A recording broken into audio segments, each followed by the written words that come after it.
Oh, hello. I didn't see you there. Um, this is your King Ginger. This is Down in Outlands, not a sequel, not a prequel, but tangentially related to our lovely player's previous campaign, Domains of Dread. We are live on Heel Turn Radio. Please, everyone, introduce thyselves as well as your character, please. All right, I am Nate, your D&D ringer. I am playing Otterkin Rogue Twig Swiss Strike. I'm Warrior. I'm playing Knoll Fighter Echo. I am Shannon, aka Smarky Batch, and I am playing Charity Mulmart. I am Cassandra. I am playing Amulet Sticky Fingers. She is a Kender barbarian. In this economy. So, to set the scene for those who did not catch the teaser trailer or the end of the previous campaign, your characters are all relatively young. Can you give everyone an idea of your ages, please? I'm 10. Also 10. Yeah, I'm well, 12. I'm well, 12. I'm 10. Oh, you're the oldest. Yeah, that's right. So, all of you were living your lives. Echo on, gosh darn it, now I can't remember the name of that world. Exandria. Exandria. Amulet on Kryn. Charity on Storm Song. I almost called it Storm Guard. And then Twig was on Mystara. Each of you somehow found yourselves approached by agents of the Neogai. The Neogai are an ancient, mysterious race who ply the byways of the multiverse, mainly known for their proficiency in slave trade and war between planes. For some reason, you four were plucked from your homes. You're not sure why. And really, sounds like most of you, it was not a terrible kidnapping. I know at least two of you were like, oh yeah, sure. What's going on? So you were brought aboard eventually aboard a very striking spider-like vessel and given food and drink with a myriad of other individuals. And eventually you drifted off to sleep. You're not sure how long you were asleep, but it was some time. And while asleep, all of you dreamed. I would like each and every one of you to make me a history check. The better the roll, the more you'll remember. Oh, man. It's going to be a 10. Starting up things strong. Yeah, we're getting it going real good. Star Wars into play. That's 11. It was a 12, but now it's an 11. 13 venture. Starting off great. I rolled the 19, so I got a dirty 20. Wow, look at you. I'm rolling like I roll. I got a 7. It's lucky. So we'll start. We'll go from low to high. So Twig, you dreamt of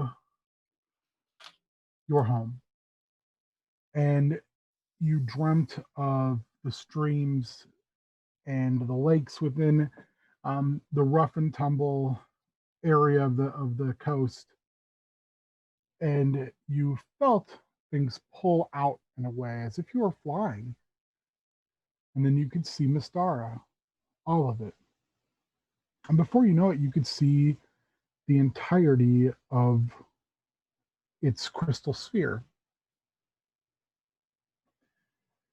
And the thing that really strikes you, the thing that kind of hits home, is you could see the ley lines of Mystara.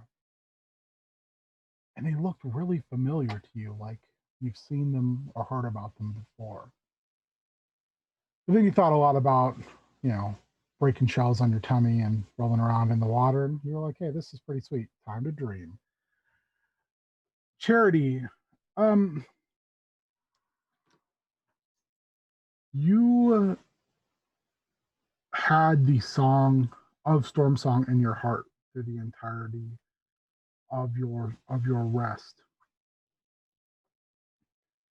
You could hear the distant thunder, but also the beautiful song of your friendships and relationships with others that you knew and know well. While this goes on, you find yourself being pulled further and further away, but the song stays strong.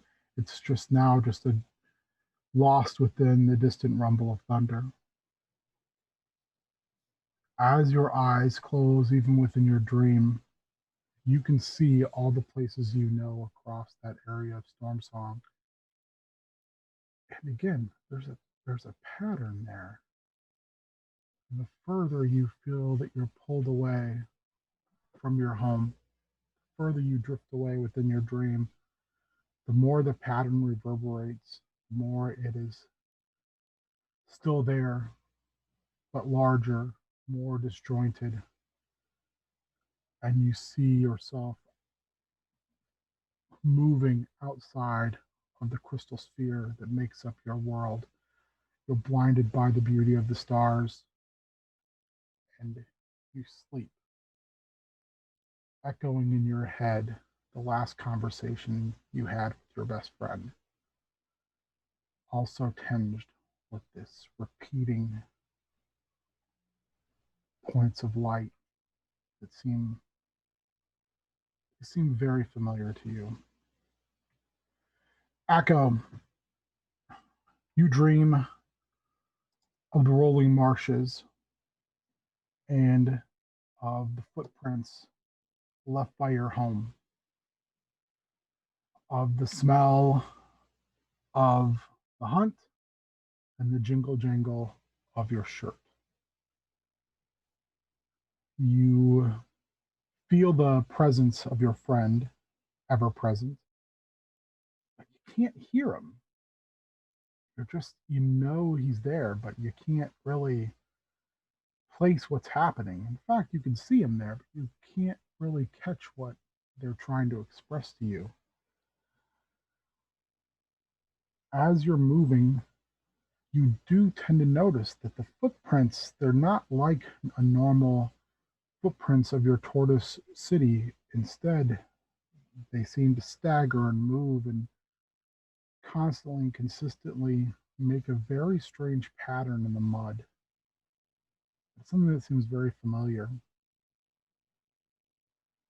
As you follow, the footprints stop. You move deeper within a jungle, deeper up a cavern wall. You continue to climb, and the world gets smaller and smaller and smaller behind you. And then you realize you're no longer climbing, but you're moving up through the air. You smell scents that you've never smelled before. Different animals, different people, different places. And as you take one last look down, you see that pattern again, and it seems overly familiar, but you just can't place it. And then as you start to climb again, you realize the hunt is on, and in your mind, you scamper off to hunt the unknown. Amulet, you and your family have just left another small village. But it's good because, at least in this village, you found your last name. before you just were Amulet, but I mean, everyone called you guys Sticky Fingers, so you just figured, that must be my last name, so that's great. Also, man, I got some really sweet stuff in my jacket that I borrowed from people they'll never miss. Um, as you lean against your mother's shoulder in the back of the wagon that you procured outside of the cobbler, who won't miss the pony or the wagon. I mean, come on, who needs 3 ponies and 2 wagons? Nobody needs that. In fact, you'll give it back to him sometime. I mean, you'll leave it somewhere for him to find, and he'll find it because, that's how borrowing works. You start to drift off, and you realize that that never happened. You never left with your parents. This is a dream. Your brain is processing this, and you're looking around and you're like, am I awake? Am I asleep? But I'm having a dream. And you feel a burning sensation. And you know where it is because you felt it slightly before, but never like this. You can feel your birthmark tingling. And it's not an unpleasant burning, it's just this heat, this generalized feeling of power coursing through that. While you're trying to kind of become comfortable with this, you feel yourself floating and then flying. And you look down at Kryn and all of its cataclysm-inspired damage to the surface of the planet, all of the throes of war that it has been through, and you can't help but feel maybe you've borrowed something that you've always wanted, and that is the ability to fly. But again, you're lucid, and you realize you're not controlling this. And while it's pleasant, you can't help but feel somewhat claustrophobic. And that's when you look down and you realize your feet are covered. Hey, those look like really nice boots. They're mine now. They're on my feet. They fit. That's pretty cool.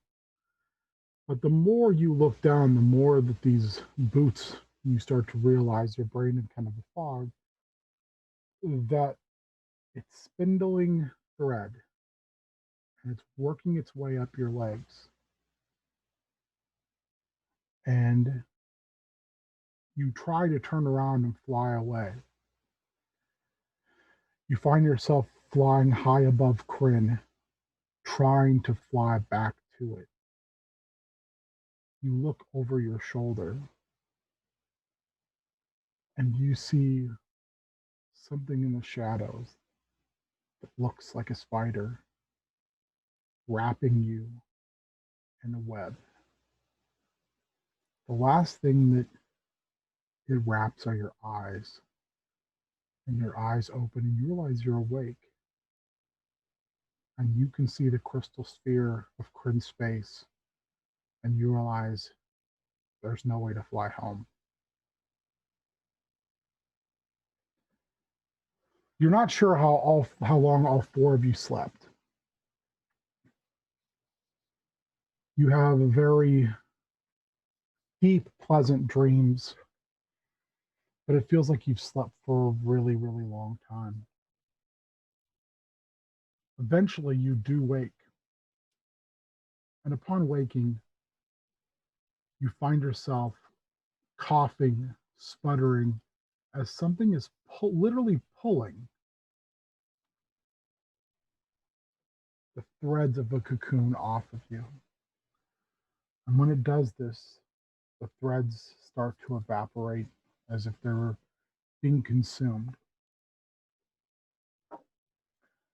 You each in turn look up and you see what looks like a broken, battered set of plate armor, blackened, holes in it, a weapon on the back that is shattered on one end, a battle axe with only one end that's functional.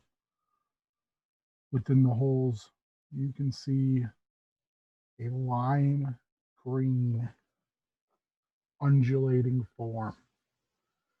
And you realize that one of the hands, one of the gauntlets is actually not there, and that there's a pseudopod sticking out of it that's pulling these threads off of you, and it looks to be ingesting them in its gelatinous form. At this point, you hear a very, very garbled voice say, "Hello, my name is Bush of Earth of Shop. You are awake, small ones. Welcome to your home." What are you? You sound like me. I am Bush of Earth of Shop. I assisted in your liberation. And I've brought you to a new home. You can notice that when Bosch of Uth of Shoth speaks, that a strange glowing ball moves to the center mass where the hole in the armor is. And it seems to pulse with a soft purple light. How far is he from us? He was literally extremely close because he was using his pseudopod to just basically eat the cocoons off of you. She's like saying absolutely nothing, but she's just and like she want to touch glowy ball. You can attempt to touch glowy ball if you want. She wants to attempt to touch glowy ball. Go right ahead. Okay. Proceed to touch glowy ball. Touch glowy ball. Bad things will happen, I'm sure. Oh God, you're gonna die. Please don't kill me. That's it. First episode. I mean, I no, please.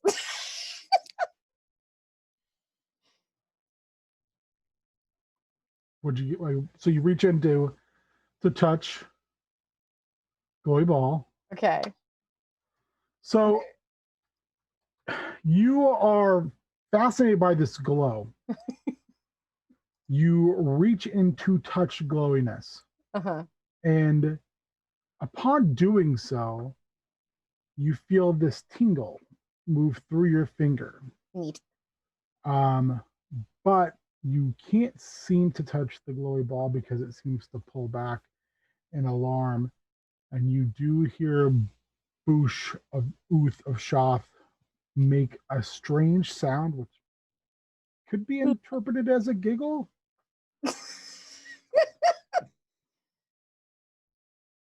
The fat is key to touching the bush off of Shoth.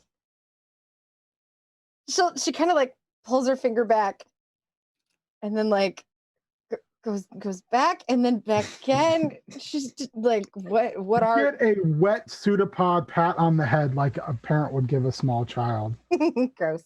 And then it kneels down on one of its armored knees, looks at you, and the helm is just pretty much, there's just green glow behind it. Da, da, da. At that time, you hear the clank of wood and metal on the stone. And walking in through the door is a very lithe and tall looking Warforged. Not sure any of you would know. Yeah. Charity, you know what a Warforged is. Akko, are you familiar with what Warforged are? Okay. Amulet would not, and neither would Twig. It looks like some type of golem or construct. So as that occurs, Boosh stands up, and the Warforged is adorned in a black and white dress. Almost looks very school marmish. And she comes in and she walks past you, puts her hands behind her back with a slight clang of metal on metal. And she says, "This won't do. This won't do at all."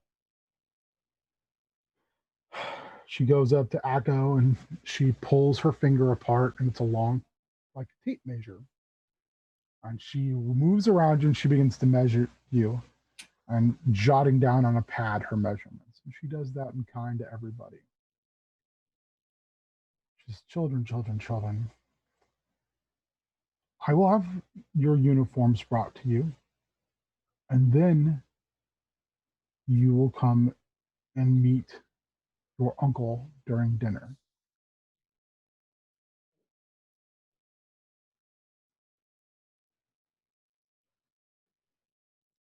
She raises her hand like she's in school. Yes. Okay, so I have a lot of questions because, like, I've seen one of you, but not really seen one of you. Like, the one that I've seen is in a museum, and that's kind of weird. So I don't really know how old you are, but I'm going to assume that you're pretty damn old. But I don't really know. So I probably shouldn't say damn, huh? That's probably really bad of me. Atticus told me I'm not supposed to use bad words, but I have a lot of questions. Who are you? That is an excellent question. I will be your teacher. I will be your friend. I will be someone who is always here for you. But you can refer to me as Miss Broom.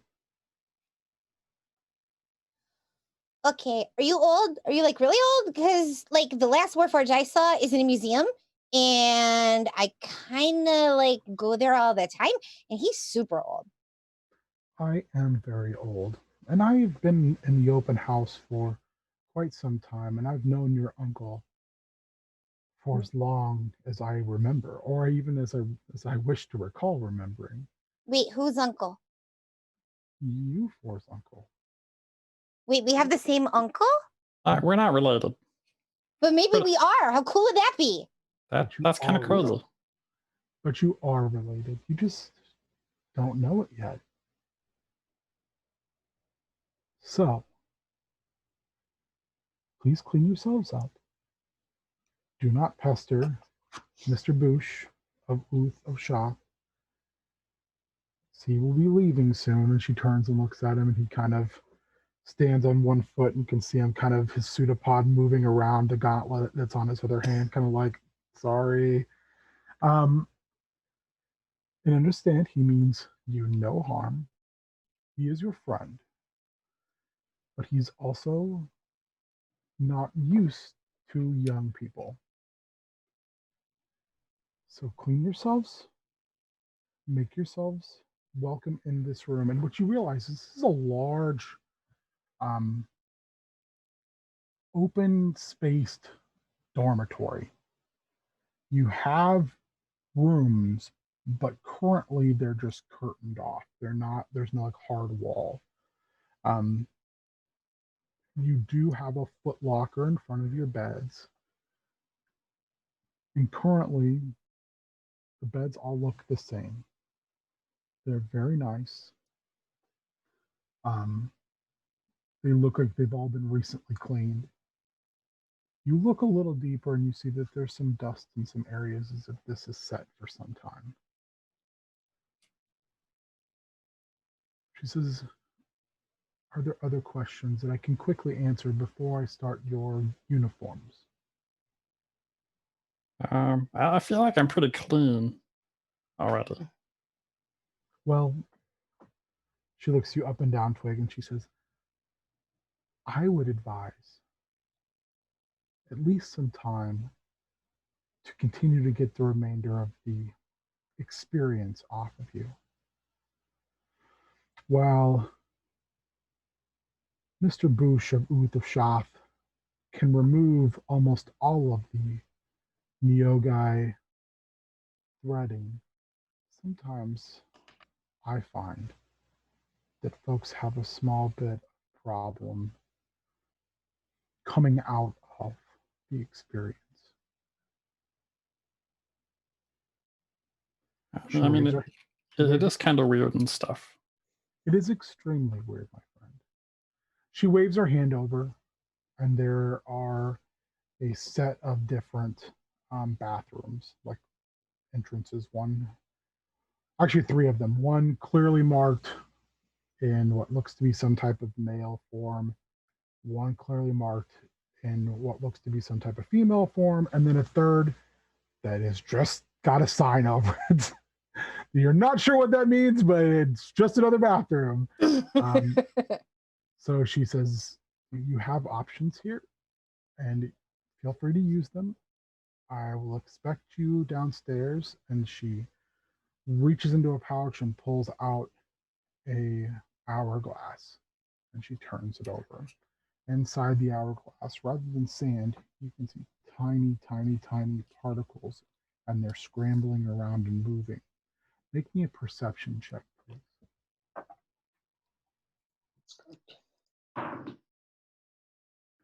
18. This is gonna be a 9. Charity, you're a robot. That's pretty sweet. That's awesome. I love robots. 3. Akko's like so many smells. So many smells. I rolled my second 19, so I got a 21. Okay, You're just like- I'm on a roll. overachiever. You're like, oh wow, there's a lot of stuff that's not nailed down here. Let me look at all of it. All of it. I mean, So Amulet and Twig, what did you get again, Twig? Remind me, please. 18. 18. You both catch this glimpse out of the corner of your eye, and you move closer to the hourglass. Upon doing so, you notice that these are not grains of sand that are falling. They're tiny, round, 6-legged metal bodies, and they're scurrying around inside, and they drop, and you look, and on the inside of the hourglass there is a magnet that is slowly pulling them down. whoa, that's weird. It's Yeah. never seen anything quite like that.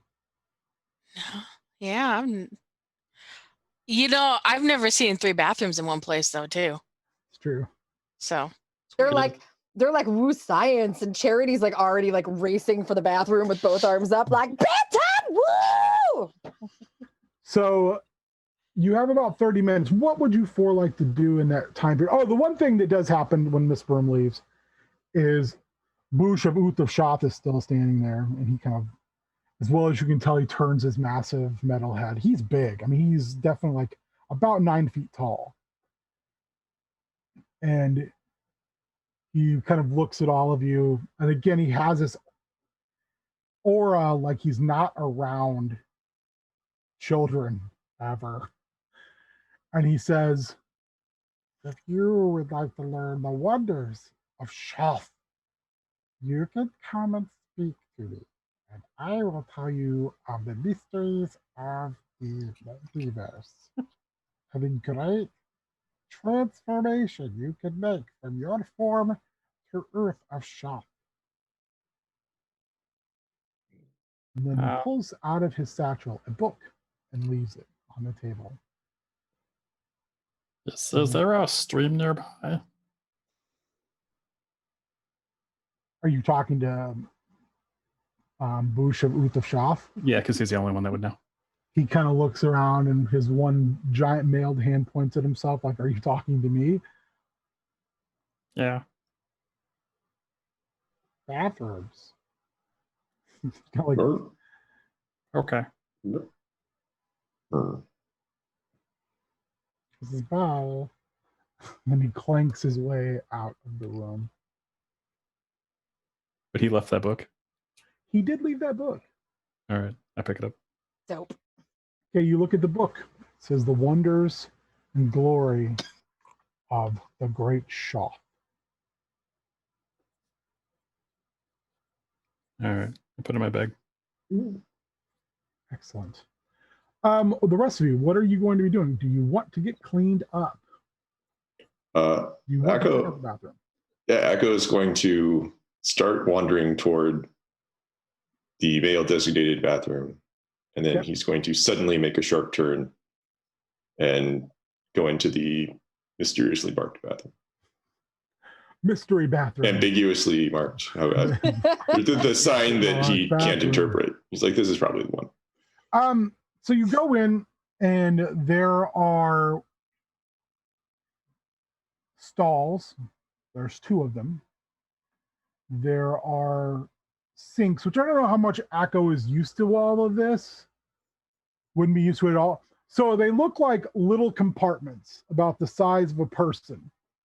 And they've got some type of very fancy bucket that looks to be built into the floor.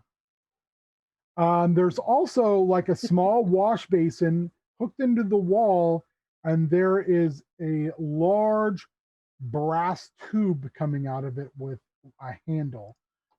One side of the handle is marked H, the other is marked C. Also in this room, there is a large circular pool of water. It's probably about 4 feet deep, and it's about 5 foot in diameter. And there is a soft steam coming off of the water, indicating that it is definitely warm. Hanging on the wall, there are what looks to be robes, but they look big, like bigger than you, as well as what you interpret to be some type of very well kept rag, possibly for drying off. But these look like brand new rags. I was gonna go sniff the bucket. You sniff the bucket and you're like, and there's the vague background smell of feces and urine, but it is mainly covered by a smell of flowers, heavily. But your keen nose kind of digs past that, and you're like, this is a place where people go poopy potty. No, clean. Here. It's very clean. Like, you're like, usually we just take care of our business out in the wilderness. This is a weird thing that two-legged beings must use. You will go over to the weird wash basin and kind of poke at the handle with the H on it. Water, clear water starts to come out of it. And then the water, you can tell it's changing temperature because there's steam coming off of it. Push the other one. Push it the other way. Mm-hmm. The steam starts to go away, and you get a whiff of like crystal clean. It smells almost like stream water. Gonna drink the water. It's pretty good. As far as water goes, it's a solid. Good. Yeah. And leave it running, and he'll get into the tub. He'll take his chain shirt off. Okay. Get into the tub.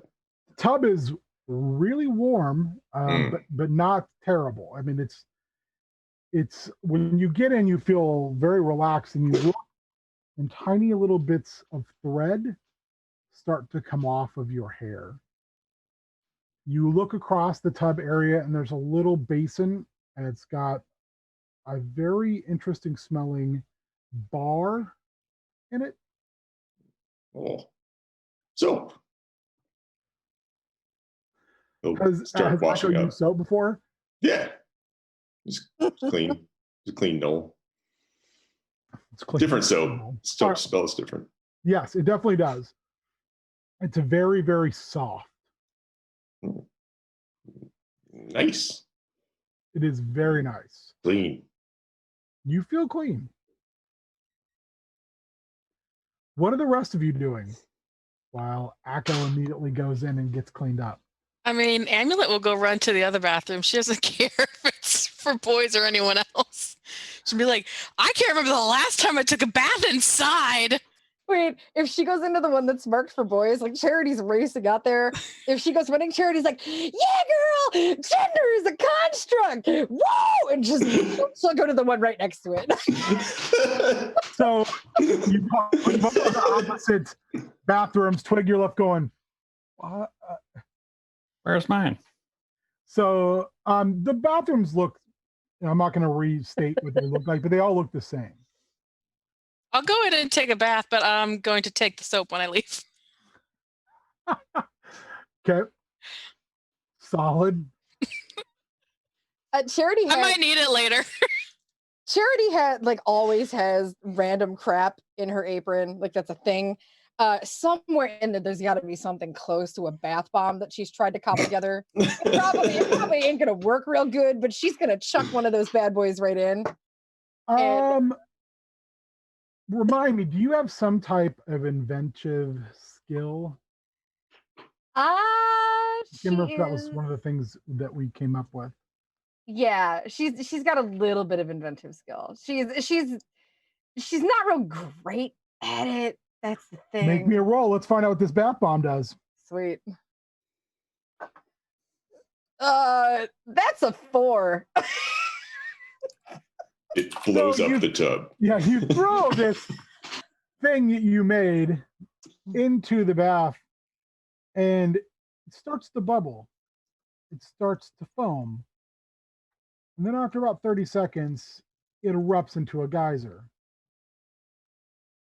And about half the water comes out, and you are soaking wet. It's fine, I got clean. But there are bubbles in the water now. Yeah.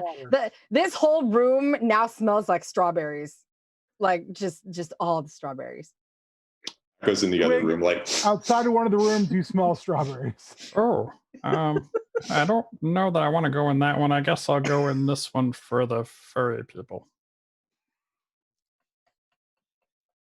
You see Akko generously scrubbing himself with some type of bar. Oh, that's a big tub. He'll take off his armor. Cannonball! And just jumps in because he's tiny. Luckily, one thing you've noticed is all these rooms have a slightly sloped floor and have some type of what looks to be a grate in the bottom. So Amulet, Charity, you both gotten cleaned up. Amulet, you've managed to stick a bar of soap in one of your pockets. Akko, Twig, also cleaned up. You guys are all going to put your clothes back on. You're going to wear robes. What are you going to do? Akko is going to put his clothes back on, and then he's going to put one of the giant robes on over his clothes. Put my clothes on. Like, how much bigger than him is it? He's like 7'2".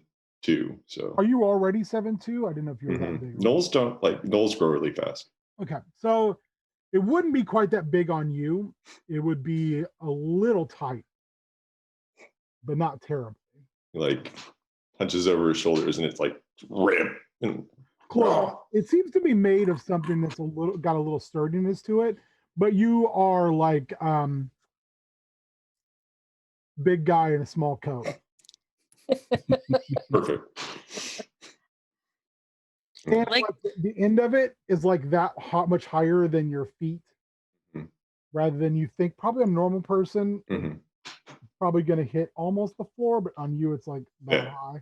When he gets out of the tub, he doesn't use one of the rags. He just does that thing like dogs do when they're wet, and he's like shakes off all over everything. I'm glad I'm not dry yet. Twig, what are you doing? He'll just dry himself off and put on his armor. All right, so all of you, surprisingly enough, come out of your bathrooms at about the same time, and you look over Twig and Amulet, and you notice that your strange hourglasses is coming to a close. All of you can also make me perception checks. Oh, that's a good one. 12. 19. 16. I did not roll good anymore. I have a 4.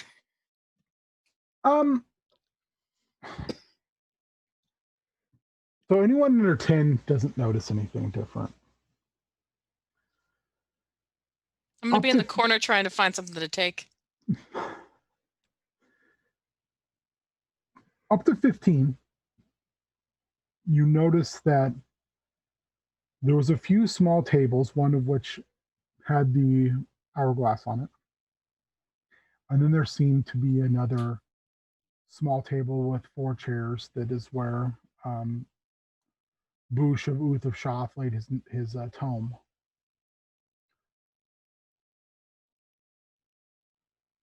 If you rolled up to 15, the chairs look like they've been moved. What did you roll again, high rollers? 16. 19. Okay. 16. You notice that there's actually an extra chair in the room that wasn't there before. Akko, you are looking at things with your keen senses and you smell something that wasn't in the room before, as well as you have a distinct impression that something's watching you. You sense where? Is it? No, No. not for sure, but you do, like, just like Twig, you notice that there's an extra chair in the room. It's going to try to follow the smell. You follow the smell to one of the chairs. Does it smell like? It smells like polished leather, and there is a sourly sweet smell, like probably like wine. You've smelled wine before. Is it from the new chair? Yes.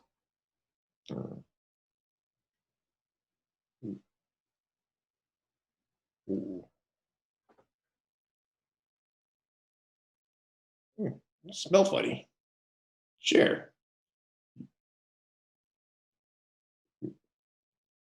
Too many.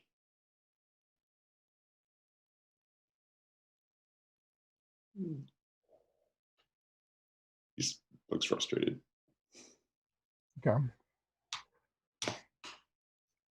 What are the rest of you going to do?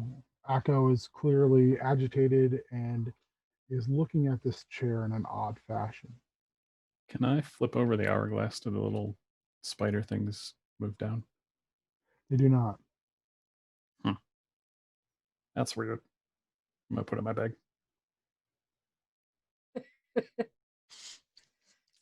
Got a couple of kleptos in this I group. was gonna say, this is that. Good Lord, you two. It's true. So Twig's gonna go over to the chair. So what's wrong with the chair? Smell different. Too many chairs. I'm just going to sit in the chair. You go to sit down and the chair moves. Fall down. Yes, you land on your behind. As soon as you make that noise, the chair changes. The chair kind of falls into what looks like a pool. And then the pool moves a little further away towards the edge of one of the beds. And then you notice that it looks like some type of slime, kind of like Bush of Uth of Shah, but black. And that leathery smell, you all catch a whiff of it now. And it kind of comes into a roughly humanoid shape. And it's sitting on the edge of the bed. I didn't do it. It is a very skinny, clad in black leather humanoid. Well, you can't really tell the gender because it's very feminine face, very masculine form. No nose, black eyes, and a half grin on its face. You notice that there is a set of daggers going down one side and then across the belt. Hey, are you our uncle? No, I'm not your uncle. Although I'm impressed with you. What is your name, child? Me? He points to Akko. Oh, Echo. He reaches into one of his pouches and he tosses you something. Catch it.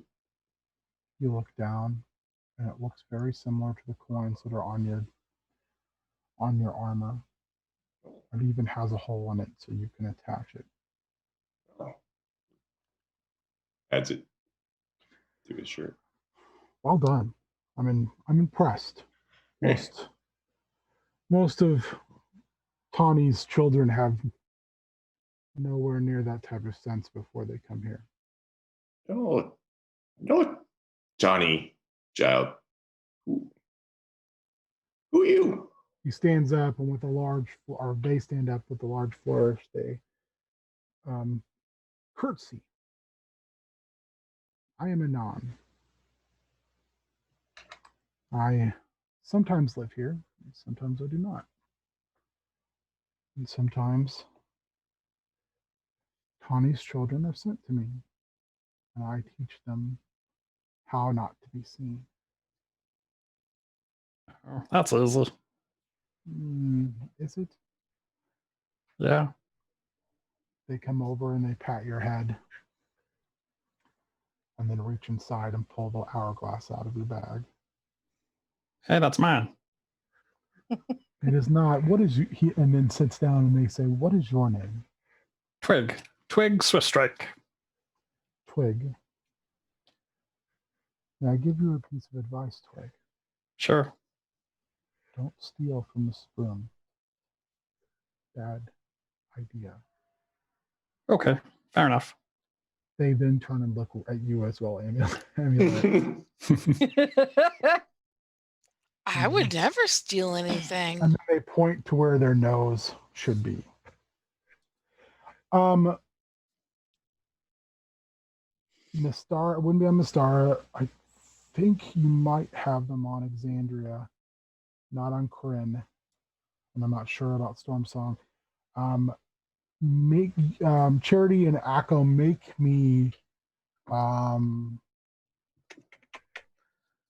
history checks. We'll just call it that. 18. 10.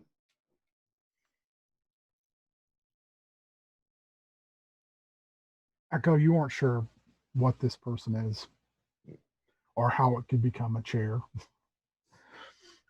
Charity, this is a changeling. You don't know how it became a chair, but you know by their facial appearance, their body language, that's a changeling. I don't know if you've ever seen one or had interactions, but you've read a lot of books. So, Right. Anon then turns and looks at Amulet and says, "If I can smell it, so can everyone else." I'll tell you what, you give me that, and I'll give you something in return. Give me what? Child, I have a lot of stuff. I know you have a lot of stuff because I can hear most of it from far away. But I know that you took soap from the other room because I can smell it. Oh, I didn't take it. We're just going to use it later, so I'm holding on to it. Well, I'm going to put it back for you, and I'll give you something in return for it. Okay. Next time you decide to borrow something, talk to Miss Broom first. She's going to let me borrow it? You don't know until you ask. This is your home. Okay. He reaches inside of another pouch, and he pulls out a pouch, and he tosses it over to you. This is really cool. I have a bunch of pouches, but you can never have too many. This one's slightly special. Can I open it up? You can open it up. It's about the size of a dice bag. You open it up, and it's bigger on the inside. The size of whose dice bag? That is a good point. Yeah, very well said. Inspiration to Twig. Finally, he looks at Charity. Put my How do hand they in look it. at Charity? They walk around, they grab a chair and they sit down in the center of the room, but they look at Charity and they kind of, you have the look of a learned person. Yeah, I mean, I go to class every single day. I mean, 7 days a week. I mean, we kind of sometimes occasionally get Saturdays off, but we don't always. I mean, sometimes. I mean, and sometimes I only have class on Saturdays in the morning. Like, she's just going to keep going if he doesn't stop her. He lets her talk for about 5 minutes. Sweet, yeah. She The whole does time not he kind stop. of looks at the rest of you like, is someone else going to do something about this? She starts on school, and like by the time you're done, she's talking about club sandwiches. Like, He says, Oh, well, you have a lot to say. I do. I mean, I really like bacon. Have you ever had bacon? It's delicious. It is delicious. good. See, this guy knows what he's talking about. Yeah. Just let me help you with this. And reaches into a pouch and pulls out a little book and tosses it to you. cool. She'll catch it and kind of like turn it over and What's this? All the pages are blank. Ooh. Rather than speak your stories, don't you think it would be better if everyone could read them? I mean, yeah. I mean, you know what's funny is So you Atticus, could my teacher, said start. that too. Now. I could. And then they reach into they reach into a pocket within their tightly fitted vest, and there is a feather-tipped pen, and it's floating on their hand by the end. And they look at it, and they look at you, and they kind of measure it up. They blow it, and it literally flies over to you. sweet. Yeah, she'll take it and she'll kind of like grab it and like walk around to like one of the other chairs. Child, like your words, it will never run dry. Cool. That would have been helpful during finals. Twig, Yeah. you really like that hourglass. They laugh. I mean, it was weird. Got like little spider things on it. Into the pouch, and they toss you what looks like almost like a pocket watch. No chain. Okay, I caught it. What's it do? Open it up. And he'll kind of fiddle around with it and hit the button to pop it open.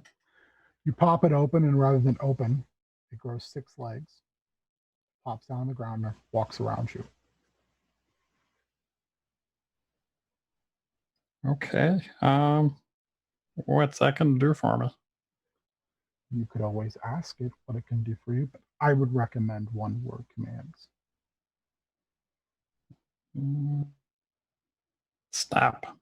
It stops walking, and it looks up at you with no eyes.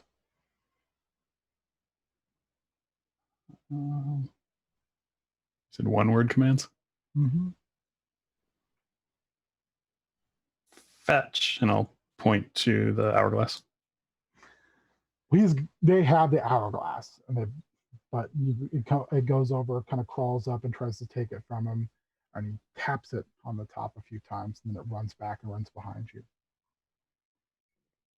So It sits. and I'll poke the button and turn it back into a watch. Okay. Now that we're acquainted, they sit back in the chair. They look at you. And they say, I'm sure you're all wondering where you are, why you are. So I decided to sneak in and give you the primer. You are all wayward souls. Like many, you've been taken from the home union. But you're lucky because You've found a home.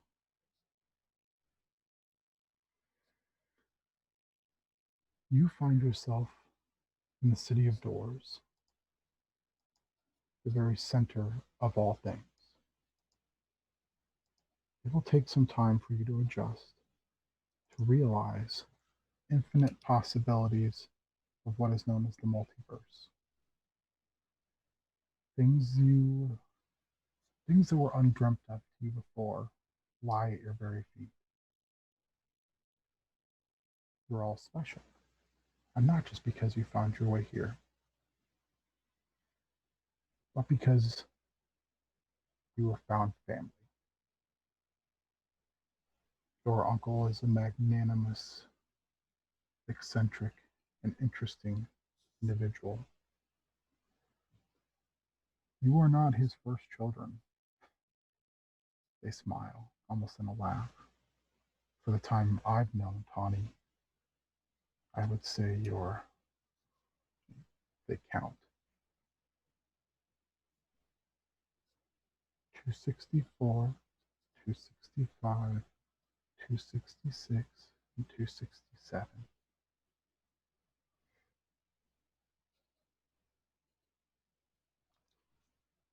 This is opportunity for those of you who wish to learn. You will be given the opportunity to learn anything and everything.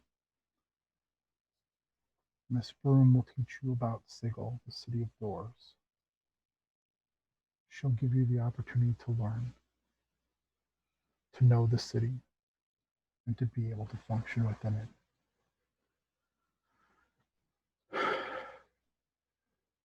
Clax and Bit, you have not met.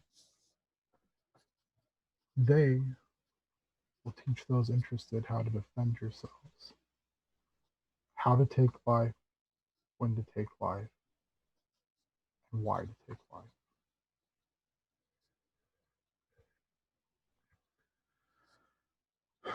Lady Marma is your teacher.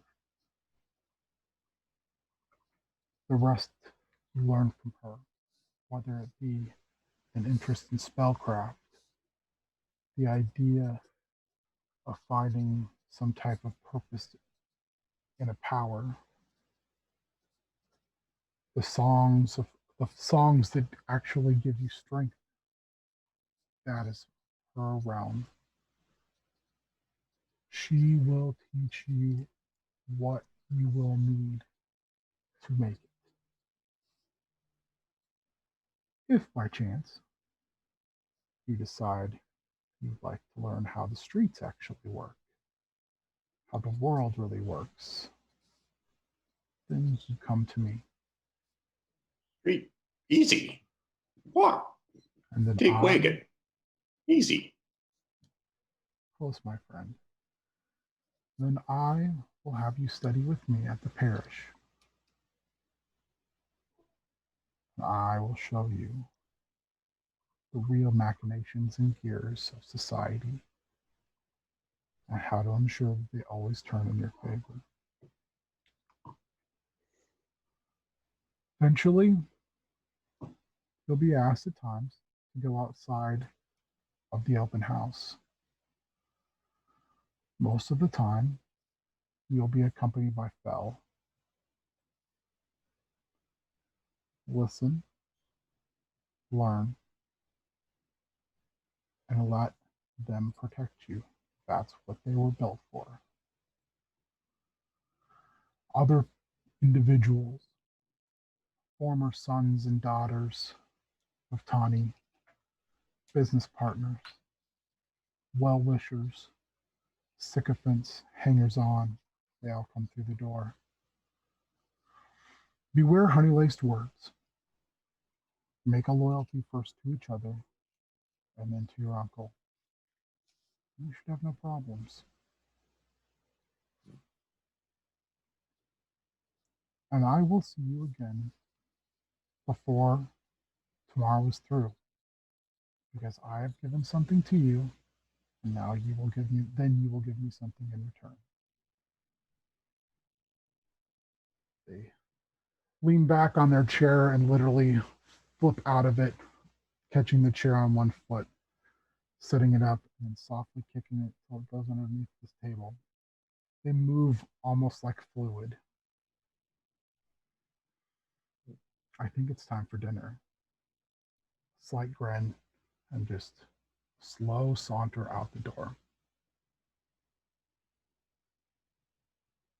You all stand a little stunned, and Anon pokes their head past the doorway again and says, "Are you coming?"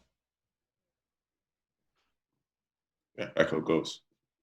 That was pretty cool. I'll go. The whole time I'm going to be digging my arm in the pouch and seeing if there's anything in there. I'll It follow. appears to be empty.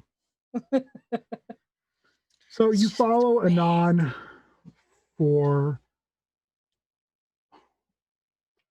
up a floor, over, up another floor, and then some ways, and then what feels like you go down 3 floors. And you come into a large room. This looks to be some type of warehouse. But near where you come in the warehouse, there is a large table.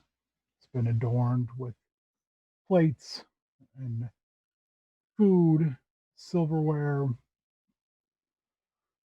Sitting at it are Miss Broom, Anon, sitting cross-legged, but they're so big that their chest still meets table height, is some type of golem. There's a smaller table off to the side, and there's 2 things there you've never seen before. And they're sitting on what looks to be some sort of just crates.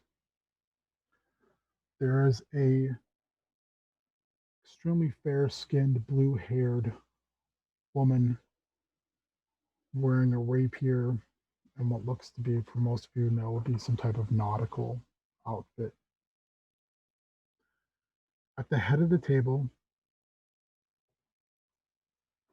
beside the head of the table, there is a large naga adorned in gold, large gold crown, hooked with different long golden chains, one pierced into the eye, or into the eye. This is my eye, into the pit of the nose. Some going down and pierced into different scales, just blinged out, coiled very regally. At the head of the table is a massive Tabaxi. This is by far, if you've met Tabaxi before, this is the chubby cat version of a Tabaxi. Chunky boy. It's a chunky boy. They are adorned in finery. The ruffled neck piece, an ascot on top of that, large velvet suit with long tails, sitting in a huge mahogany chair. You do notice that there are 4 seats that are empty. You hear a voice. Are you going to sit down? Or are you going to make me wait to eat? Is there like a coat rack? No, this looks like it's just they moved the table and furnishings into this warehouse. Okay, then he'll keep his robe on. I forgot he was wearing his robe. Bathrobe. I'm talking to you. Are you going to sit? Or are you going to make me wait longer? I'm hungry. Or I'm going to sit. Totally You- sitting. You don't Make me have to ask Amulet twice. I'll run into a chair. Make me a perception check.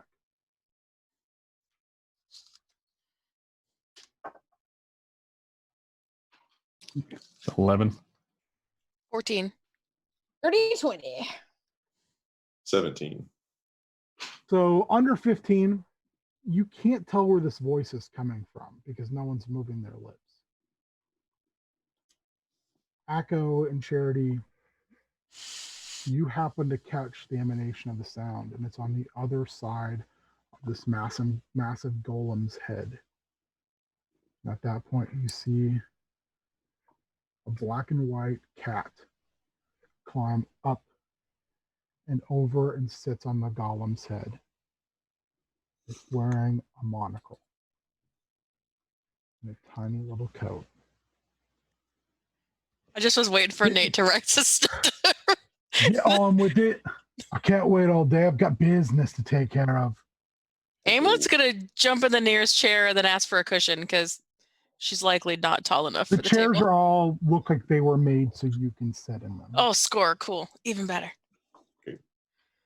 At the head of the table, the Tabaxi is watching you. When you all sit down, he says, "Marvelous. I'm so happy you've all made it. I'm excited beyond words to have you in my home as part of my family. Please, please, please, please, please. My name is Tiberius Tawny, but you can call me Uncle." Hi, Uncle. Excellent. And you are, my boy, you are. Twigs for strike. Ah, Twig. Twig, you are a marvel, aren't you? I guess. Oh, don't guess, boy. Don't guess. You are. That's why you're here. That's why you're all here. Echo will sit in his chair. He'll sort of. The cat looks at Echo and says, "You smell like a wet dog." You hear the Tabaxi, or you see the Tabaxi scold the cat. Says, "Professor, we've discussed this. We don't need your negativity at the dinner table."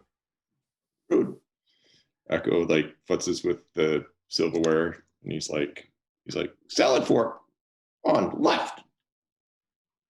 "Yes, my boy. Salad fork on the left. Everyone move your salad forks to the left. You are my son. Who are you?" Oh, Do you let him know that your name is Echo? yeah. Okay. Cat's apologizing to me right now. He says, "Marvelous.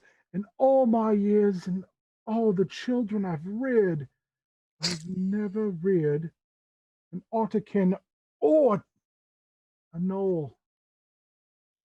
You're my first sons. Warms my heart. Young ladies, who might you be?" If you're my uncle, don't you know me? "Oh, but we are just meeting now. So I am your uncle by circumstance, your found parent. So I am introducing myself, and you are introducing yourself. We are exchanging names. Names have power. I give you mine freely. Just like my home. Just like your education." I'm Amulet.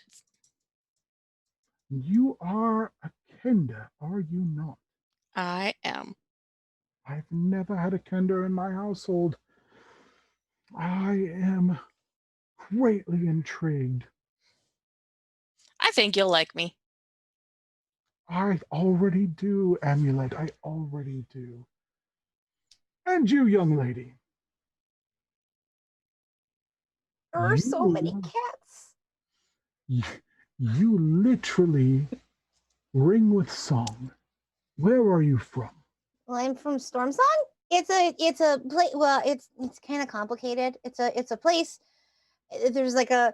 It's a really long story. We have plenty of time for you to tell that story and so many more. I've never heard of your home, so you as well are a first. All of you first among, all of you so special. And your name? I'm Charity. Excellent. Twig, Akko, Amulet, and Charity, my sons and daughters. Welcome to the open house. I'm your Uncle Tiberius Tawny. This is your sister. Sitting beside to his left is a light-skinned, pale but with a tinge of blue, with long hair that almost matches the skin color. Like I said, wearing what looks to be some type of naval outfit. She almost looks slightly embarrassed by his flourish. And she kind of halfway and she says, my name is Norhand. I found you. Well, I didn't find you. I found the people that took you. And then I took you. Let's call it liberating. I mean, I don't want to make it sound creepy, but I saved you from that. This is, Where find? she kind of looks like she's trying to figure out how to explain it. Smell wrong here. Heard of a place called the Sea? Yeah, see. Have you Fish. have you heard of a place called the Astral Sea? No. No, but I love boats. Well, that's good because I love boats as well, and I learned to love boats here. You then hear kind of a slight hissing, and you hear, "Can we get on with it? They're going to learn about all this once they start their instruction." The large Naga and all of her finery begins speaking. "I am Lady Morma. I will be your teacher. I'm strict but fair, and I will give you opportunity. Nothing will be off limits on your learning endeavors. So let's save lessons, Norhand, for another day." So Ms. Broom opens up Lady Morma's dish, and it's a slowly moving, living rat. But it's bigger than a normal rat. About the size of a cat. And she disgorges her jaw and snaps it up. That is the coolest thing I've ever seen in my life. You can see the tail wagging out of her mouth, and she just smiles this giant grin, and you can see her fangs hanging out. Miss Broom then puts the lid back on and goes around opening up everyone's food before going and sitting back down. I like eating, but do I have to eat live stuff?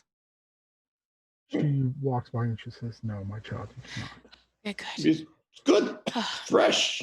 Oh, no. It's So- cold. In front of the professor, there is a small dish, and in it looks to be some type of ground meat. The golem he sits on, Miss Broom takes the lid off, and there is a pile of mud. Norhand's dish is removed, and it looks to be some type of boiled seafood. Uncle Tawny's dish and removed, and it's this massive feast of many different things. She moves over to Anand's dish, undoes it, and it is a steaming soup. She goes over to these two things that I'm pretty sure none of you have ever seen before. They look like a mixture of an insect and a crab. They're big, all probably about as big as Akko. They have 4 arms and a chitinous shell. There's one dish between them, and she daintily moves it because then they both kind of smack each other around trying to get as much of it off there.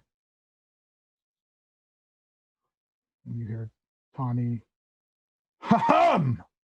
Ah!" And they both turn and move their heads and, "Decorum, gentlemen, decorum." That is Klaxonvit. You'll learn that they are Mesoloths. They have chosen to live here rather than be employed by any side of what is known as the Blood War.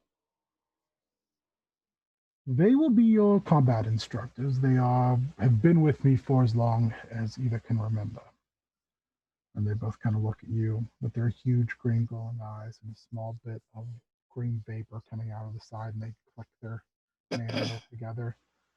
And both, you assume it's a smile, turn and then just start fighting for the food again. Miss Broom moves around. Twig, she removes the lid on your plate, and it's covered in oysters. Smells as if they've been lightly cooked. Smells really, really good. Echo, she removes your lid on your platter, and it is a haunch of slightly seared meat. You're not sure what kind of meat it is. You've never smelled this before, but it is tantalizing. Amulet, she comes over and reaches in and grabs an extra set of silverware, puts it on the table, and opens yours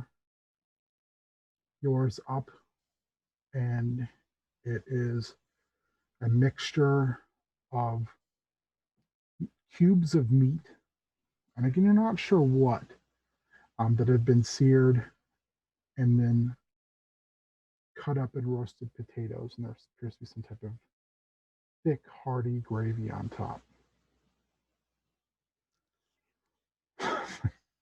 She's real excited. Yeah, full plate.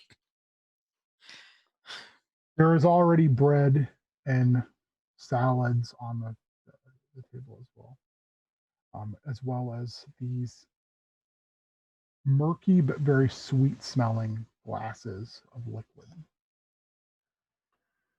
Charity, she pulls yours open, and there is what looks probably to be some type of flying animal that has been roasted whole, but it's a small flying animal, heavily seasoned. There are what look to be some type of roasted root vegetable, and then in a small little, I don't know what you'd call it, it almost looks like a goblet, there is an egg. And then Ms. Broom goes and sits down at her table and rings a tiny bell. And Uncle Tawny looks around and says, "My children, you bring me such mirth and joy. Please, please, please, eat, eat, eat." Eats some of the meat, and then he picks up his cocktail fork and snags one of Twig's oysters. Sure. You eat meat. Like holds the large chunk of meat out. Good. All right. Twig will reluctantly take a bite. It's very good. It's rare, but that doesn't really bother you too much, Twig. It tastes different. It doesn't taste like normal game that either of you have eaten, but it's really good. You're not sure what it is, but it has a really good flavor. It's very well seasoned. It's on that perfect end of rare to raw. So yeah, it's very, very good. And did you say you took a drink as well? He'll have the drink. Yeah. So you lap up the drink. It is sweet as if it's some type of fruit that's been pulped. You feel like when you drink it, you feel very robust, I guess would be the word for it. You feel very good. Like it's not overly sweet, but it definitely hits a spot.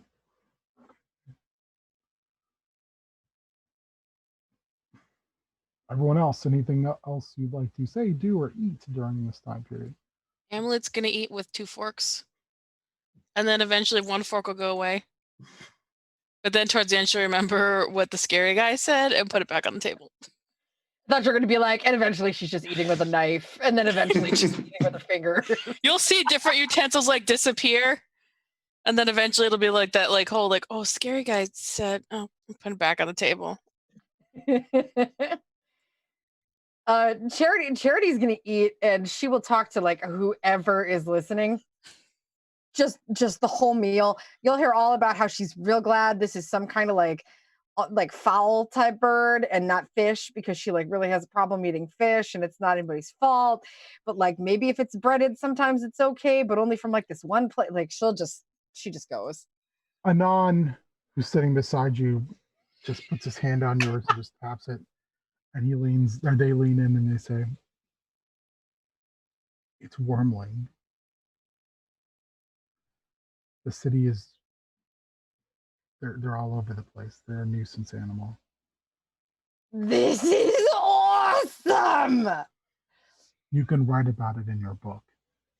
Yeah, I mean, I'm kind of a verbal processor, you know. I mean, at least that's what I was told. I was told I was kind of a verbal. She's just gonna she's just gonna talk to him, just nonstop.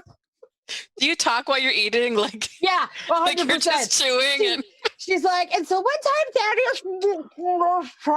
like she'll just talk through like mouthfuls of food. Yeah, no, nonstop. This is now like her new friend.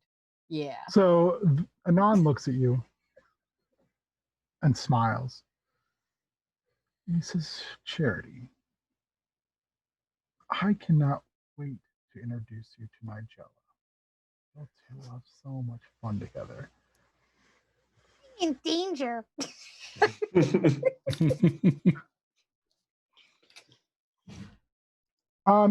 So dinner goes, and there's all chit chat around everything. Uncle Tawny is talking to Norhand about different things that she's brought him and different arrangements for things that he would like her to take with her. He inquires that does her crew have accommodations? She says yes. I'm not going to put you out. He mentions that Miss Broom had to clean up after Boosh of Uth of Shoth. And she's like, yeah, I get it, Uncle. It's just what he leaves behind. It's not his fault. That's why he wears the suit of armor.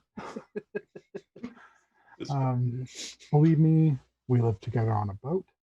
I know how this works. She asks about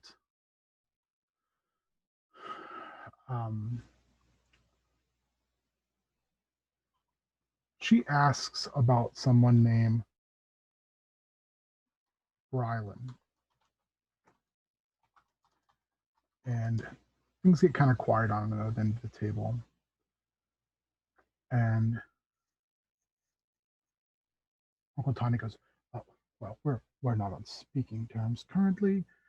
He has decided to throw his lot in, and can you believe it? They put a precinct house on the end of Lonely Street, right before the Gilded Gate. And now he's there. I don't understand what they're doing. I think that they think I'm doing something wrong. So they're simply looking to further harass me, and I've lived here almost as long as the harmonium has been a thing. So I don't know what Rylan sees in that, but until he can remove himself from these bad influences, he is not someone I'm concerned about right now. And you can tell that Norhand is not happy with that answer, but she just kind of puts her hands up. She goes, you know, he can't and he won't do anything to you. He can't. None of us can. So I don't know what you're so concerned about. So, well, he kind of looks around and sees you listening. We don't discuss this in front of your siblings. This is quite adult talk. And she goes, okay. Everyone kind of finishes doing what they're doing. A couple times, Twig and Akko especially, you notice that the large golem turns and just looks at you. It has a face that's very rudimentary carved. Big spots for eyes, kind of a flattish nose, and what looks to be just like a straight line for a mouth. It just will turn a look and then kind of go back to putting this mud substance in its mouth. Akko will definitely, like, like when like a cat will look at you and then, but you can tell that it's like a staring contest now. And like you can't look away first or like you lose. Akko definitely does that. Yeah. So you're staring and it turns its head and it's not really, it seems like it's processing. And the well-dressed cat crawls over and then starts staring back at you on its other shoulder and goes, "What are you looking at?" Mm-hmm. "I think you think you're the alpha around here. Let me tell you something, you're not. You're not. And if you keep staring at my friend, I'm gonna come piss in your food." No. Unclean. Bad. Eyes down. Look, Dirt Man. New. Yeah, he is. He's my friend. I don't feel like sharing right now. Maybe my friend.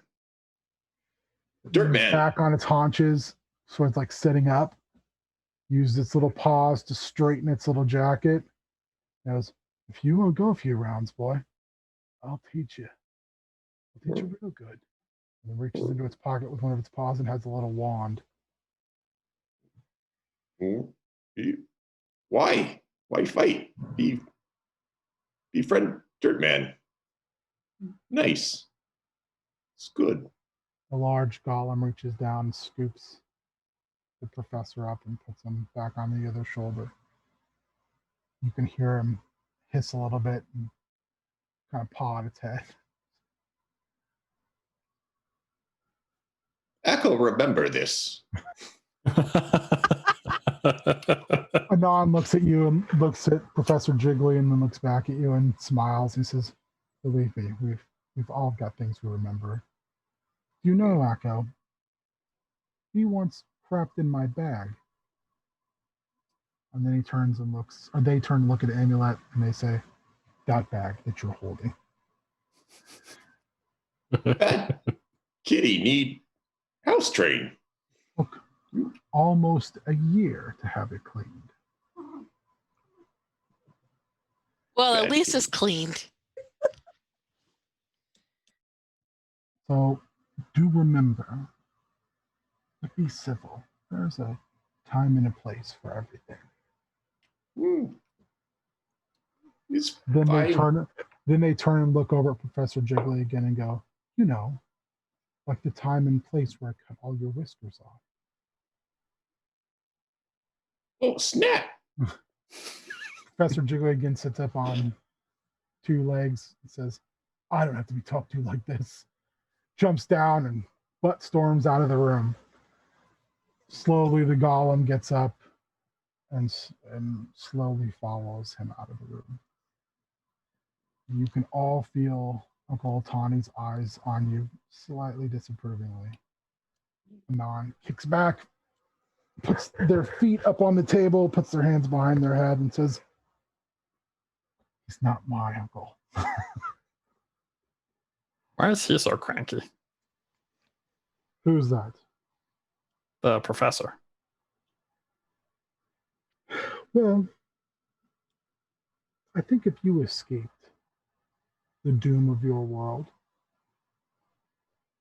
saw everything and everyone you know perish to madness, and your crystal sphere become a husk, detached and floating into the blind eternities, you would probably find yourself slightly irritable. But I get the impression that he was an unrepentant prick before that.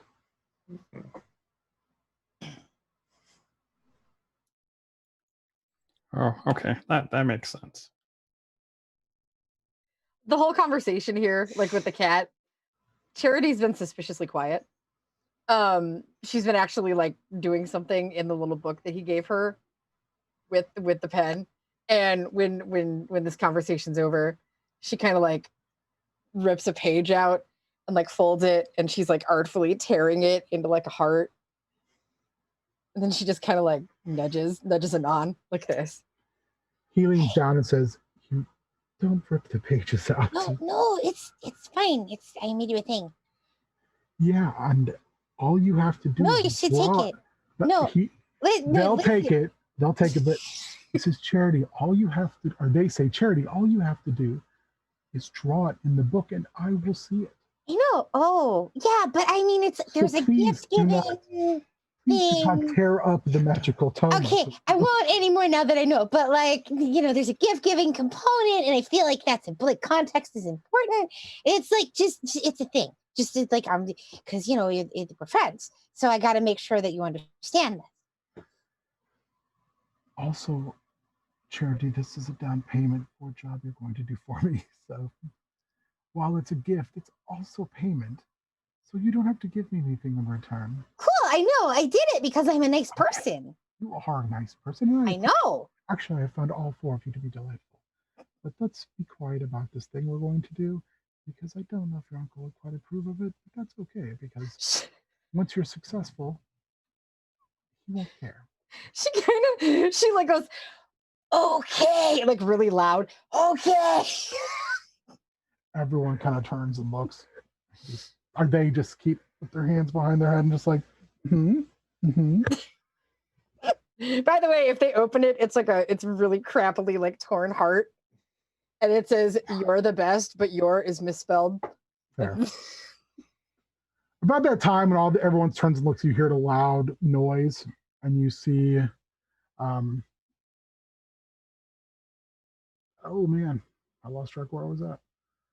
You see Clocks and Vit tearing into a crate and popping open these bottles, and they're sloppily chugging them into their maw. And Norhan gets up, pulls out her sword, and she's like, "Get away from those. Those are not for you." And Uncle Tawny gets up and he stomps over. He reaches into his coat pocket. He puts on a large white glove and he slaps both of them. And they both kind of put their heads down. He says, "Gentlemen, I think it's time for you to retire for the evening." They both get up and you see each of their extra arms grab an extra bottle, tuck it in against them, and they push both their way, fight through the doorway. You can hear them moving down through the hallway, pushing each other. Uncle Tawny reaches down. He pulls out a bottle and he says, "Oh, no, Hand, you've outdone yourself. Professor Berry wine? Really? Oh, the good stuff. Children, you're in for a treat. Your sister has brought you something and brought your uncle something. Miss Broom, could you bring out the tiny glasses, please?" So she brings out tiny glasses and he pops one of them open and pours just a little bit for each of you. I would like you all to make constitution checks. Checks are This saving is gonna throws. go great. Saving throws. Oh, all right. Oh God. Oh Mm, God. 14. 8. Oh, nat Oh. 20. Nice. Yeah, there it is. I am back to rolling 19s. I got a 23.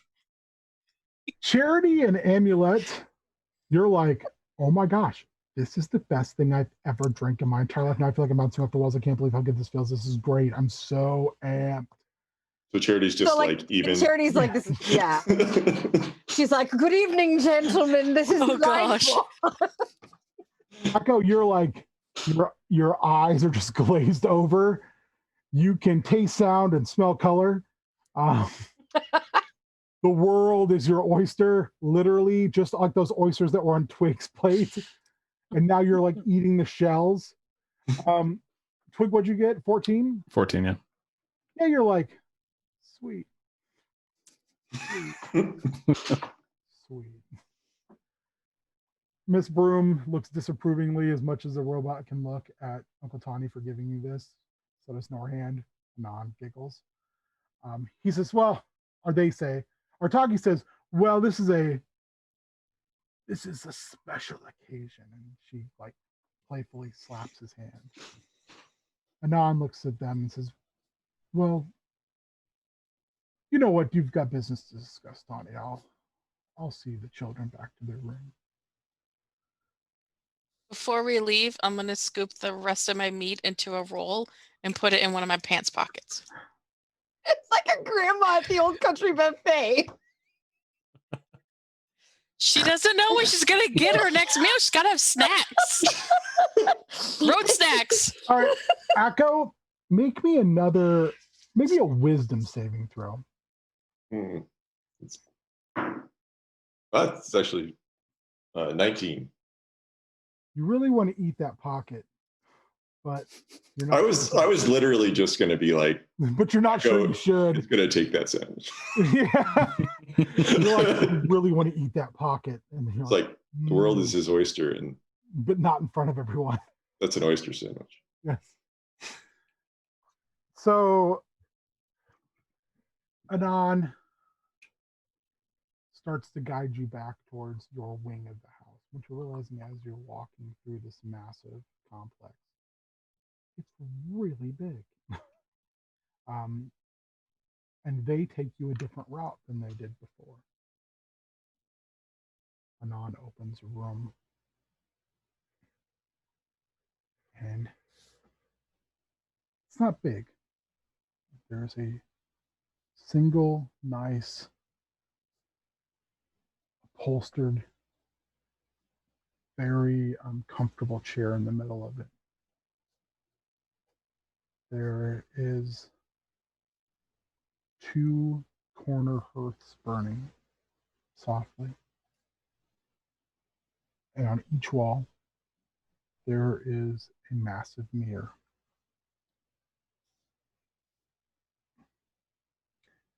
They look at you and they walk over and they say, gather around. Anon sits in the chair, makes themselves comfortable. You see, hooked onto the chair is another bell. Anon looks at Charity and says, Charity? Yeah? Please ring the bell. Okay. So go ring the bell. You ring the bell, and the mirrors go from reflection to seeing another room. All 3 mirrors looking like a panoramic view of one room. And in it sits a very lovely woman in another chair that looks just like this one. She lazily opens her eyes and looks. She says, oh, it's you again. Anon says, no. I know we didn't part the last time of the best of terms, but I've brought you visitors, Angela. You can see this icy glare shot at Anon. And then she looks down at the 4 of you sitting on the floor. She gets up. She walks over to a duvet that's in their room. She grabs 4 pillows. She grabs 5 pillows. She walks up to the mirror with 4 of them. She closes her eyes. She presses them to the glass. The 4 pillows spill out into the floor in front of you. Children don't sit on dirty floors. So grab your chairs, grab your seats. Anon nods their head. Goes and grabs his pillow, and then he presses on the mirror. It's a mirror. Why no go? You said Angela pillow. drops her pillow. Bring sits on Echo. the floor. The center mirror and sits across from you. She looks at you. She's got her hands, her head on her hands, and she's sitting cross-legged. She says, "It's because I am stuck here and you are stuck there." Where's stuck? We're here. You are in the city of doors. Wordy. I am in my own, we'll call it a maze. Sometimes, children, when you do something that the lady disagrees with, you find yourself paying a consequence.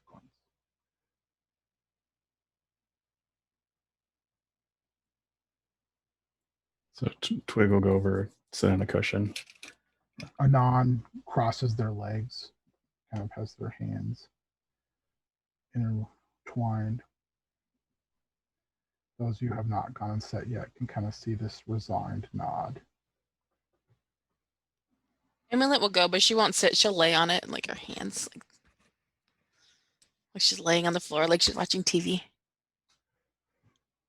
Charity Keeps sits trying. normally. So Push the pillow through the mirror. it's not working. Nigella just says that I can no longer go there, and you cannot come here, nor would I wish you to. This is. She looks and she goes, "Do you know what jail is? Yeah. I am imprisoned here. This is my jail."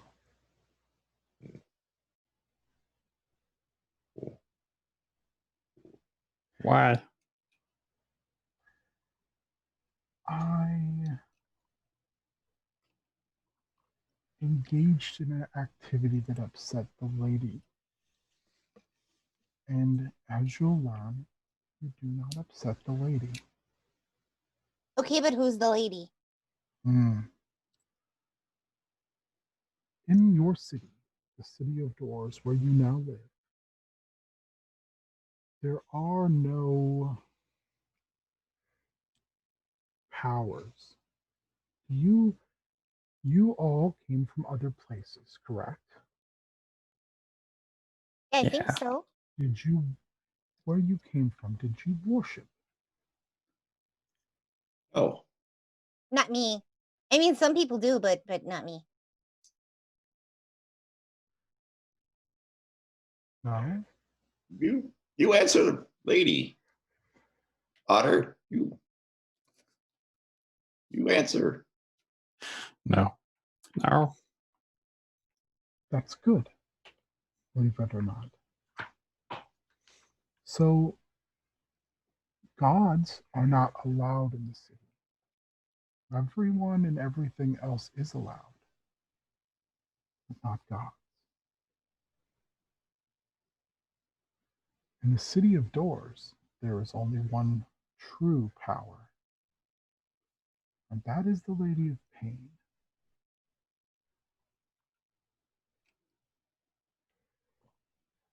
Nigella makes kind of a strange hand symbol over her heart. None of you recognize. She says, "It is my hope that you never meet the lady." She sounds mean. The lady is not good. The lady is not evil. The lady just is. As for why, she looks past you and stares daggers at Anon. I attempted to break the rules. Some of it was on my own. Some of it was helping someone else. But only I was caught. So Are you I a bad said, person? My mom and dad said only bad people go to jail. do you think I'm a bad person? Young lady? I don't know you yet. Then I will tell you what. My name is Nigella. Hi, Nigella. I'm Amulet. Amulet, it is nice to meet you. While you live in the open house, you can come visit me whenever you choose. Anon, make sure you know the way. You can judge and decide if I'm a bad person or if I'm a good person. How does that sound? Sounds good.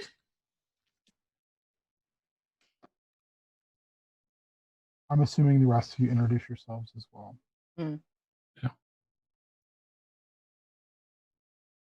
Smiles. It's kind of a tight, not forced smile, but resigned smile. I hope you will come visit me as often as you wish. I do not see many visitors, nor do I hear many tales. It's been a long time since small feet pitter-pattered across these floors, since I've heard tales of other places, other people, other things.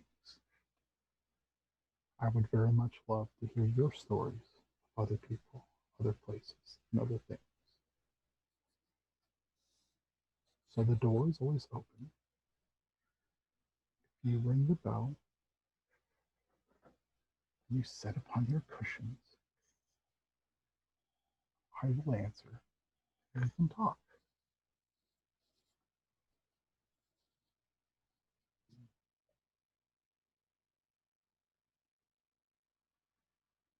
She smiles, kind of a softer, a tired smile. She says, I think that's enough for tonight. It's very late. My guess is, and again, she looks up at Anon, you have something you need to do before you go to sleep. She gets up. She touches the mirror with her hand.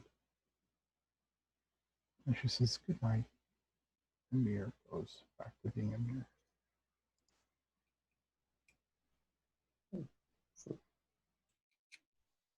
That's cool. So cool, right? That was really cool. I know. Forgot pillow. Anon looks at you. They have a small box in their hands now. And the door is open. I said, come on, children. The night is young, and we have something to do. Like what? Brush our teeth? Not yet. Can we take the pillows or do they have to stay here? The pillows stay here, Amulet. Those are for your time here with Nigella. Okay. What's in the box? Oh, Twig. Inquisitive Twig. I can't wait to show you what's in the box. So, Anon, they walk you again kind of in a roundabout way, but you find yourself in the courtyard. You look, and they open their arms and say, this is Lonely Street. Anon points up, and you can see the buildings. The sky is warped. Buildings are pushing down.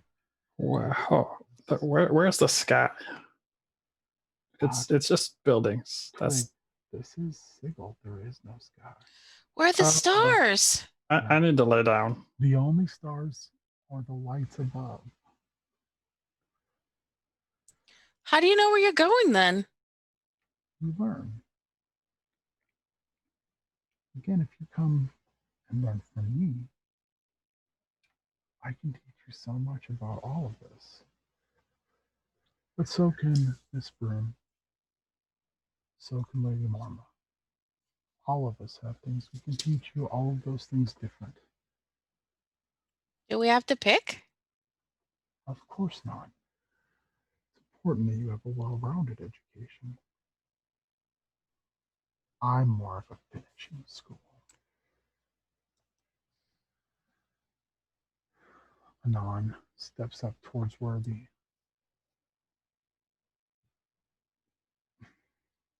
bricked half wall is. And in turn, they lift all of you, except for Akko, up to sit on the half wall and look out.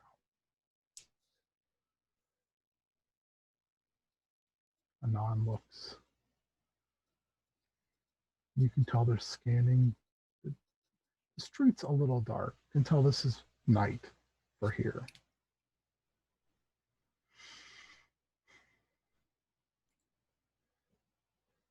They lean over in a conspiratorial tone, say, "You see, right there." They point to 2 blocks down. There is a building that has a false front pushed out in the form of a steeple. On the front of the steeple, made of cogs, is a mechanical heart.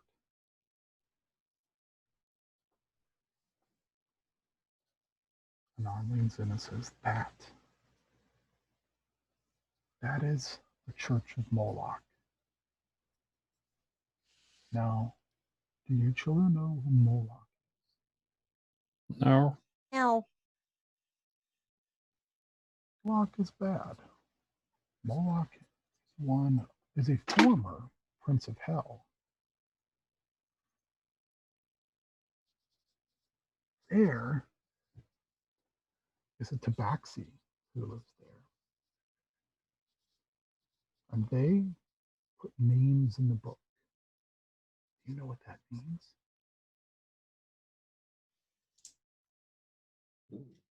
People signed the book and promised to worship Moloch.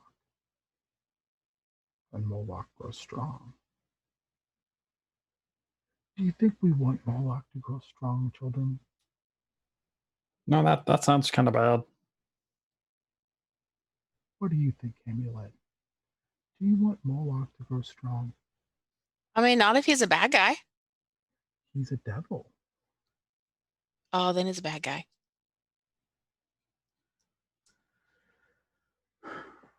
His pastor has made quite a living here in Sigil. Because Moloch demands the best to feed that mechanical heart in hopes of retaking his form and getting his place back in the hierarchy of hell. This, Anon reaches and pulls the slides to the top of the box, and there is a fine mesh and glass case inside of it. Make me a nature check.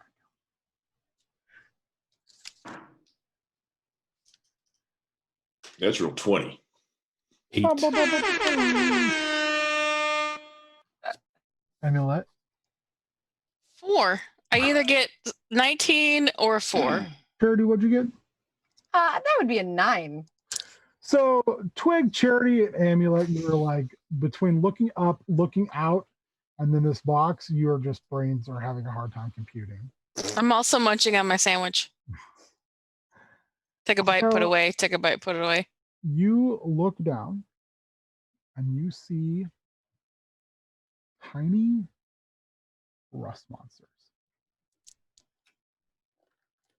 They look like a swarm. These are a gift from Norhand's bow. He made sure I got this, and I'm going to make sure that Joke and the Church of Moloch get this as well. And that's where you come in. Tonight, you're going to go down the street. You're going to get inside, and you're going to let these little guys free for me. And do you know how you're going to do that? Very carefully. Carefully, quietly. Won't that make us bad guys? Anon looks at you and he says, well,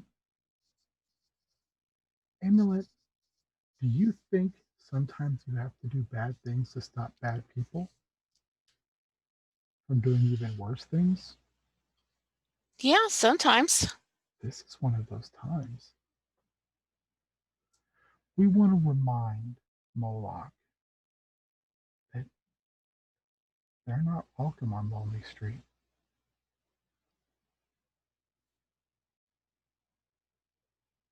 Okay.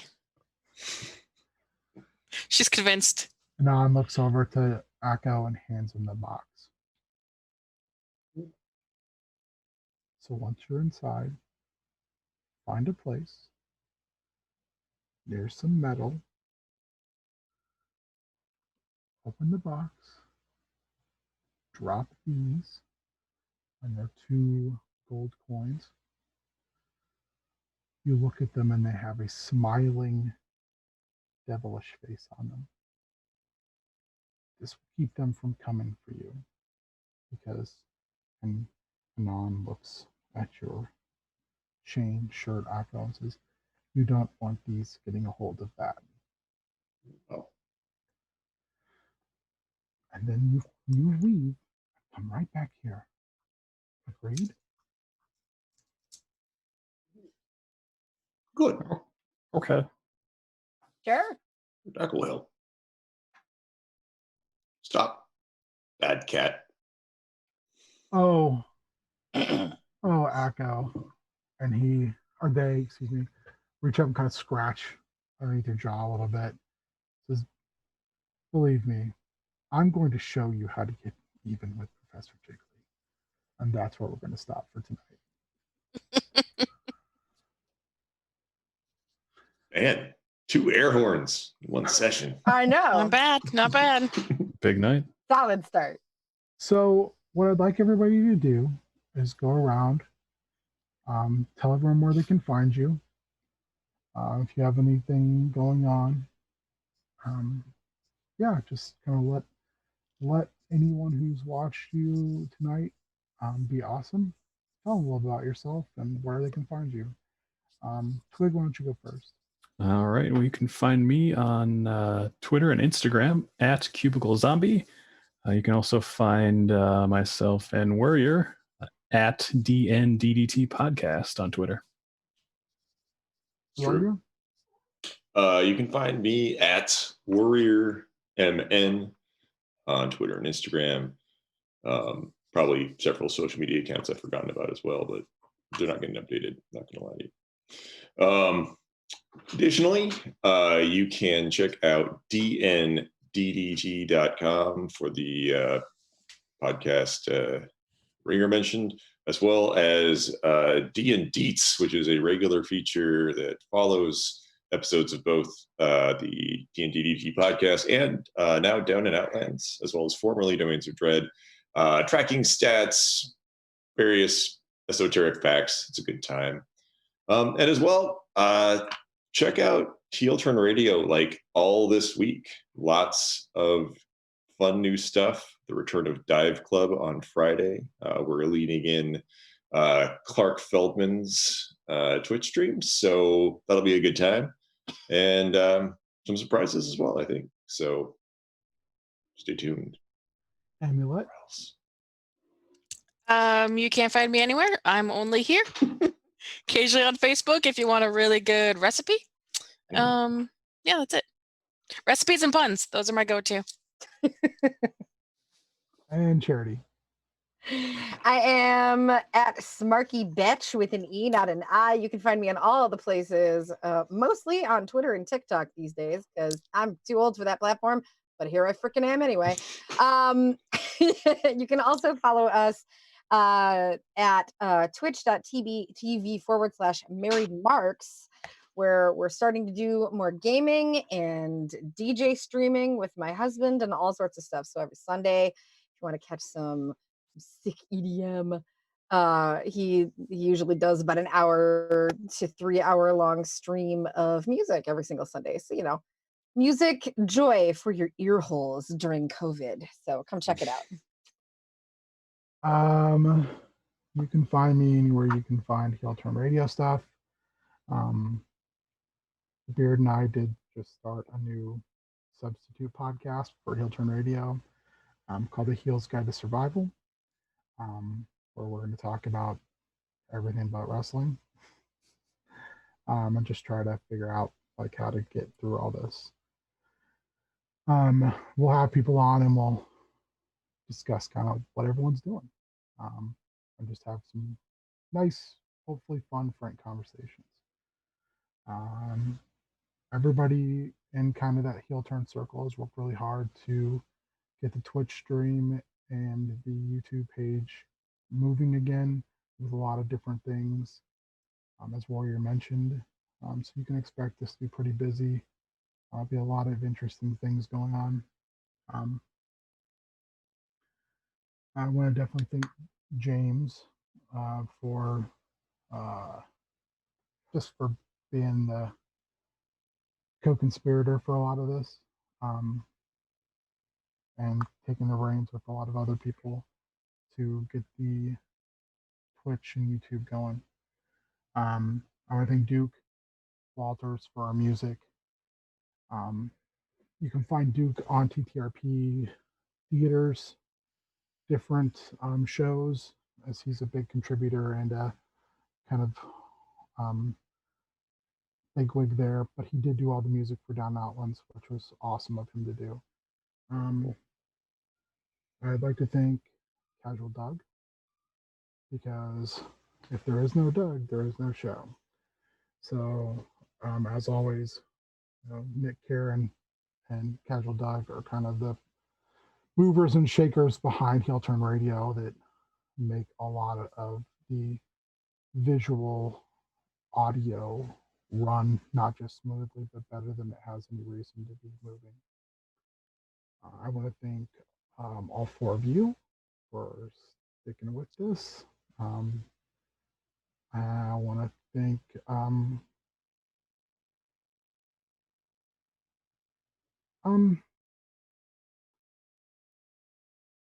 I just want to thank family who aren't here. I'm